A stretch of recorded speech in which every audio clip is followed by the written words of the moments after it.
About 10 years ago, I was recently divorced and living alone in a one-bedroom apartment.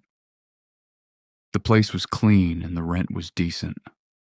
One of those places that had a doorman. I felt safe here.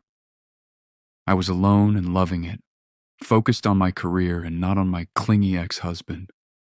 Things were finally looking up for me. At the time, I was working pretty late at the office and would often stumble into my apartment's sleep, deprived in the early hours of the morning, and wake up by 6:37-ish to start the day. I started noticing that in the morning my door would be unlocked sometimes.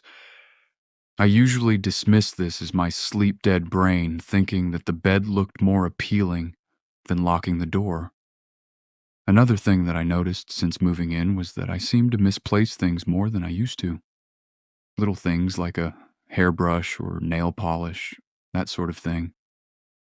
It wasn't really that big of a deal, just enough to be a slight annoyance in my day. The longer I lived there, the more frequently I seemed to forget to lock the door. At first it was every once in a while, then it seemed like an almost daily occurrence. More things went missing. Things like pictures, shaving razors, and most disturbingly, my underwear. This went on for long enough that I started to get a little paranoid. I started to take the time at night to make sure the door was locked.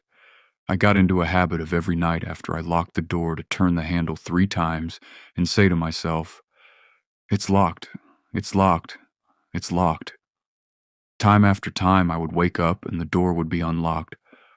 One time I even tried staying up all night to watch the door, but I ended up falling asleep in my chair.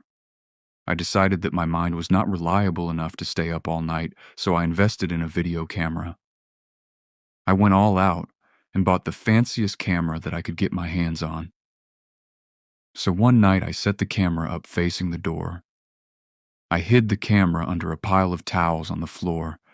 I locked the door and went to bed. When I woke up, my apartment looked normal. Nothing missing that I could see. I decided to check the tape. I fast-forwarded through hours of footage, not seeing anything. I was just about to give up when I noticed the handle of the door jitter. Then it slowly crept open. A figure slid through the half-open door and walked towards the camera. It paused, looked around as if it was listening for something, then walked